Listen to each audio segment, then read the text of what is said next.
Welcome to our presentation. I'm Deb Telfer, Director of the University of Cincinnati Systems Development and Improvement Center in the Ohio Dean's Compact and Project Director and PI for the Ohio Center for Deafblind Education, the OSEP-funded Technical Assistance and Dissemination Project designed to improve outcomes for children and youth with combined hearing vision loss. Our session is titled LISD Collaborative, Addressing Critical Shortages in Rural Ohio. LISD stands for Low Incidence Sensory Disabilities. You'll hear a bit about the background and context for the LISD Collaborative, as well as information about statewide consortia programs developed through the collaborative. Here today are Dr. Karen Koehler, Associate Professor and Faculty Lead for the TVI, or Teachers of the Visually Impaired Consortium, and Dr. Doug Sturgeon, Associate Professor and Faculty Lead for the Deaf Hard of Hearing Consortium. In addition to the two consortium programs, we'll also talk about the statewide Intervenor Certificate Program developed in 2021. All three programs are based at Shawnee State University, a public university located in rural Southern Ohio. The LISD Collaborative was developed through the Ohio Dean's Compact on Exceptional Children, a statewide effort begun in 2013 to improve Ohio's system of preparation and personnel development in ways that would prepare and support all educators to more effectively work together to teach and support all children. The compact operates with support from the Ohio Department of Education, Office for Exceptional Children, and leadership from both ODE and the Ohio Department of Higher Education. Grounded in a commitment to equity and inclusivity, the compact's work from the beginning has been about eliminating programmatic silos that maintain fragmentation, envisioning and supporting more inclusive models of preparation, incentivizing inclusive educator preparation and authentic P20 partnerships, supporting the use of evidence-based practices based on the science of reading to prepare all teachers to teach all students to read well, diversifying the educator workforce, and most relevant to today's presentation, fostering collaborative models of preparation to address state-identified gaps, particularly in the preparation of personnel to support children with visual impairment or blindness, children who are deaf or hard of hearing, and children with combined hearing vision loss on a statewide basis and in hard-to-staff areas of the state. The compact includes representatives from higher education, school districts, regional state support teams, teacher, principal, and superintendent professional associations, Ohio partners and national partners such as the Cedar Center, and state offices, including the Office for Exceptional Children, the Office for Improvement and Innovation, the Office of Approaches to Teaching and Professional Learning, the Office of Early Learning and School Readiness, the Office of Educator Effectiveness, and the Office of Educator Licensure. The compact engages members in a variety of ways, including work on standing committees, one of which is the Low Incidence or LI Committee. In 2015, the Low Incidence Committee met to identify strategies for addressing the longstanding gap in the availability of qualified providers to teach and support children with LISD. The committee explored possible strategies that ranged from providing professional development to developing new preparation programs, and decided to create a collaborative model of preparation to increase the number of teachers called intervention specialists in Ohio for children with visual impairment, children who are deaf, hard of hearing, primarily in rural areas of the state. All four-year colleges and universities in Ohio were invited to participate in both the design of the model and as collaborative partners once the new programs were approved by the Ohio Department of Higher Education. The outcome of the work was the development of the TVI Consortium in 2017, followed by the Deaf Hard of Hearing Consortium in 2020. And the third program, which Doug will describe today, is the Intervenor Certificate Program, initiated in 2021. And on this slide is a logo of the LISD Collaborative. The multi-institution collaborative model, which Doug and Karen will describe, is a hybrid post-baccalaureate licensure-only cohort model situated at Shawnee State University with involvement from partner institutions located in various parts of the state. This is really significant because it allows candidates to complete the program where they live and work with support from faculty and mentors closer to home. On the slide is a picture of a teacher or intervener working with a child with LISD. Let's go to Karen next to talk more about the need for a collaborative approach and to describe the TVI consortium program. Thanks, Deb. Really undergirding a lot of the work that we've done with the LISD collaborative is a fairly substantial research base. There was a very large national study done in 2016, 2017 by Halley and Telfer. And they found that there was a wide scale lack of services and qualified professionals across the nation, especially in these areas of low incidence sensory disabilities. So again, blind, visually impaired, deaf, hard of hearing, and deaf blind.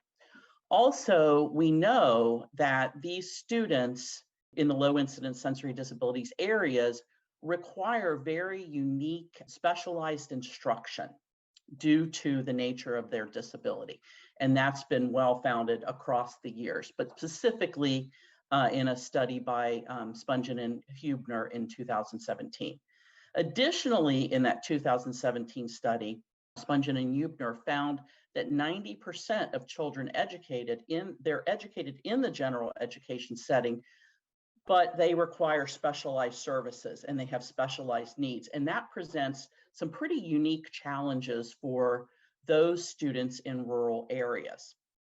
Additionally, the administrators report that they really struggle to find fully qualified professionals and licensed teachers of the visually impaired and also deaf and hard of hearing across the state of Ohio, but then again across the nation. And also the Halley and Telfer study in 2017 found that there is a 50-state, in a 50-state study that they did, there's a lack of personnel preparation programs in each of these areas. So what we sought out to address was, we wanted to address those critical needs in Ohio. So what were those state identified needs and how could we address them? So we knew that there was, again, a lack of TVIs and teachers of the deaf, hard of hearing in Ohio, especially in those rural areas. We also found that the majority of students required vision services. They were not always getting them from qualified TVIs or THIs. And when they were getting services, they may get them on a limited basis. So for instance, instead of getting direct services from that TVI or the THI, they were only put on a consult basis. So maybe once a month, that TVI or THI was checking in with them. We also know that most of the TVIs in the state of Ohio are working in those 7 large urban areas of the state, including Cleveland, Cincinnati, Columbus. The TVIs in the rural areas were covering these huge distances. So we actually were getting anecdotal information from TVIs across the state that said that they might be serving 7 or 8 different counties, covering caseloads of somewhere between 35 and 50 kids. And so they were spending a huge amount of their time driving around and not really doing the direct service to kids just because of time constraints. We also know that we are kind of in the midst of a huge retirement boom in Ohio and really across the nation. COVID seems to have made that situation worse, at least in the last couple of years. So we're seeing increases in the number of people retiring. And so we're going to need more professionals out there in the field to take those jobs. And then we also found that there was that entire southeastern part of the state, which is a very large area, lots of counties, had almost no access to services. So those were the pieces that were really driving the efforts of the Low Incidence Committee of the Ohio Deans Compact.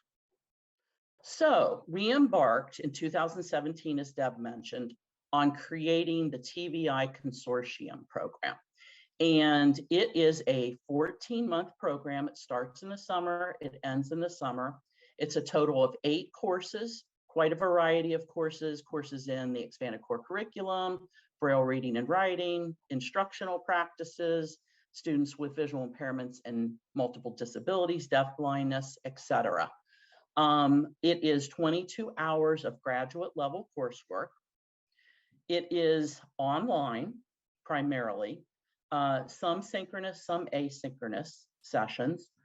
Braille is done weekly, so we have synchronous sessions for Braille when the students are learning how to read and write Braille. We also we have some face-to-face sessions, so I do face-to-face. Prior to COVID, I was doing face-to-face orientation, a fall face-to-face, a spring face-to-face, and then the practicum is face-to-face. With COVID and the pandemic, we scaled that back. We were doing online, but looks like we're back to in-person, which is fantastic for those face-to-face sessions. We also have embedded field experiences throughout the program, and then the culminating experience of a practicum where students work with children, our teacher candidates work with children who are blind, visually impaired.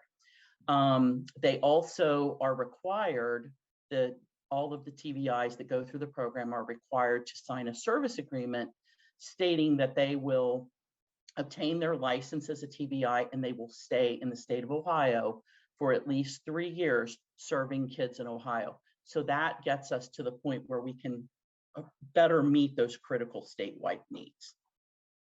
And also on the slide is a logo of the TVI consortium. So currently we are on our 5th cohort of students. So again, we started in 2017. We currently have a cohort of 12 students in the program all across the state. As I mentioned, it's a statewide reach. So we are currently accepting applicants. We actually just cut off our applicant deadline for our 6th cohort, and it looks like we're going to have another 12 students in the cohort. Currently, including the 5th cohort, we have 68 program completers, and we've touched 39 out of 88 counties. We're still making inroads, trying to make inroads in certain areas of the state through targeted recruitment, because again, that southeastern part of the state still continues to be a little bit of an issue. We are the lead institution at Shawnee State University, which is in Portsmouth, Ohio, and we have partners across the state. So we have a partner in Bowling Green State University, and that's up in the northwest quadrant of the state. University of Rio Grande, who is also down in the southeastern part of the state, and Mount Vernon Nazarene University is also a partner, and they are just above Columbus in the central part of the state. So throughout the 5 years, and especially in the first couple years, we really learned some lessons about how we could make our program stronger, and we continue to get feedback from our program completers. We just did an employer survey, and we're utilizing that to again refine and make some program changes. But across the years, we realized that there was a much larger need in Braille. We found that our students, especially that first year, were not as proficient as we would have liked them to be. So we made some really targeted changes. We found we needed some more instructor-led Braille, and we made that change. So every single, in the fall semester, they take a Braille class. It's online, but they meet virtually with the instructor every single week. We also did some Braille proficiency checks throughout the program. We embedded some additional Braille into our spring semester. And in fact, the students just took their final Braille proficiency test last Saturday, and I'm happy to say they all did fantastic. We also needed more face-to-face sessions for hands-on learning, because there's a lot of hands-on learning related to especially assistive technology, independent living skills, orientation and mobility, and we really wanted that face-to-face rather than virtual. So we added a fall weekend, we have a spring weekend, and then we have our face-to-face orientation.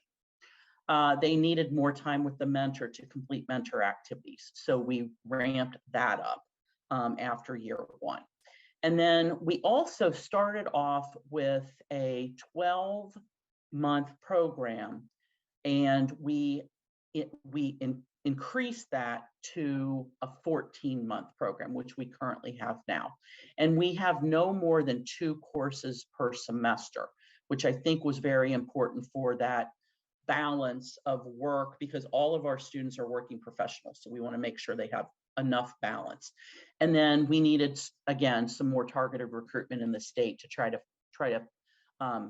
recruit students in those high need parts of the state. So in addition, there is a picture on this slide of a Perkins Braille writer. And I'll pass this on to Doug. And he's going to talk a little bit about the Deaf and Hard of Hearing Consortium and the Intervener Technical Certificate Program. Thanks, Karen. The Deaf and Hard of Hearing Consortium was the next step. It took what we did with the Visually Impaired Consortium, which was a post-bac add-on licensure only program, and developed and built in a 4-semester program with 24 hours of graduate level coursework, a few more hours than the TVI program, as we built in 6 hours of direct ASL instruction. It is an online coursework model using a hybrid setup. There are face-to-face field requirements built into each course throughout the semester.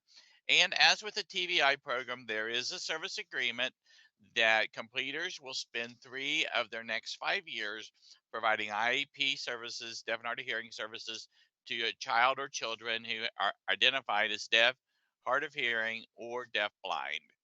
On the picture, we have a slide of a young man sitting on his mother's lap, it looks like, with his hearing aid on and being signed to from an interpreter or teacher sitting to his left.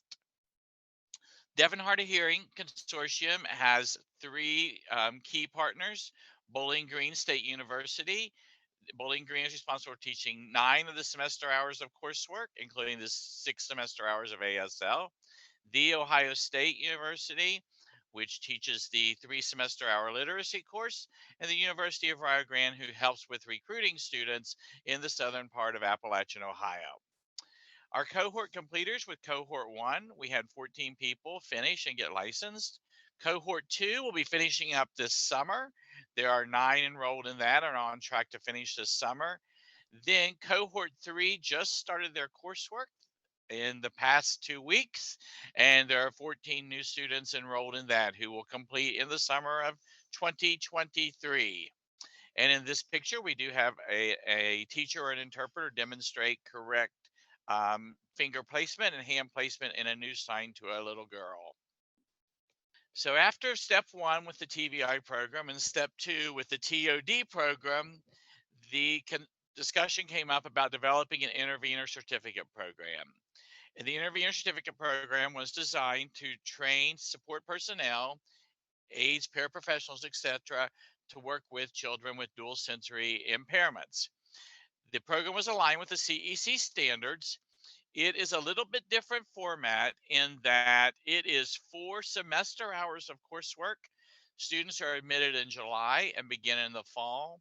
And it's a fall-spring coursework model.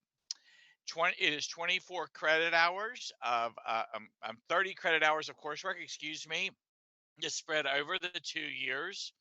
Tuition is funded through the Ohio Department of Education grant, with priority admission given to folks who are currently working with a child or children with sensory or dual sensory impairments. So that when we recruit people, we recruit yearly to bring in a new cohort, then first priority goes to those folks, and we obtain that information through an interview with them. It is mostly asynchronous online courses. There are some live online sessions in the evenings for the interveners. However, we have found that many of them are riding buses or having other things going on in the evening with work, and even their time is challenging to have time in the evening. The courses include all of the open hands, open access, or OHOA modules. Those are built throughout the program, and each student completes the OHOA module journal for each module they complete, and that becomes part of their final portfolio at the end. And we do have the intervener logo there from NCDBE at the bottom right corner. As I said, it's broken into 4 semesters of coursework, and this is the model. It's a fall spring coursework. As you can see, it is intense. With each fall, they have 9 semester hours, and then in each spring, they have 6 semester hours. There is a practicum experience, which Dr. Koehler has gone out and observed this year's completers face to face and evaluated them on the practicum and their work with the child or children they are serving.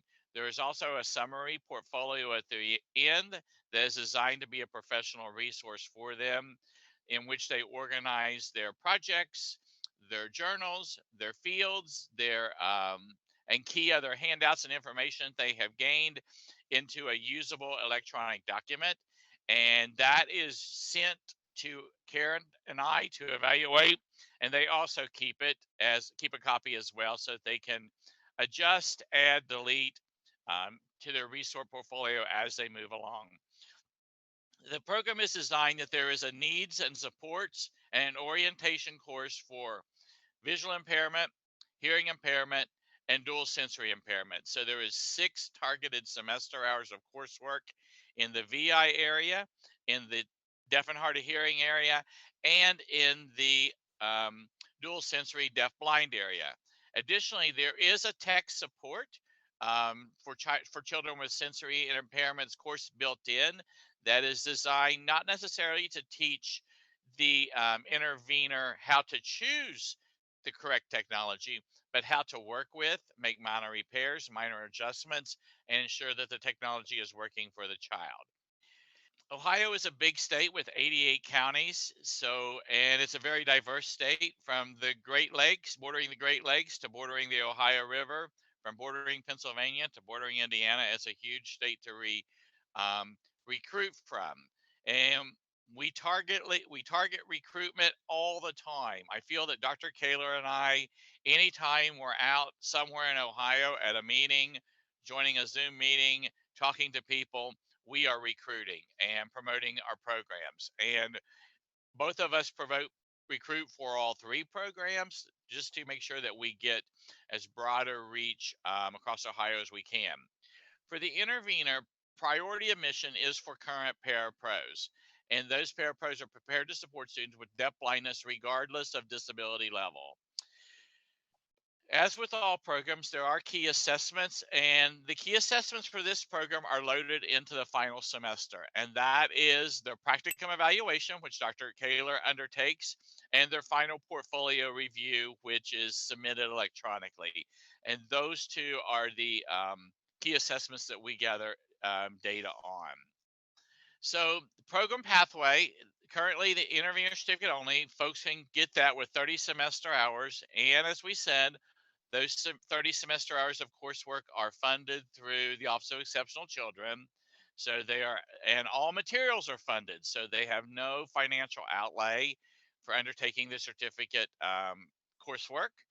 If they would choose to, they could come to Shawnee State and pursue the Paraprofessional Studies Associate degree as an add-on to their intervener certificate, and that would be 61 hours.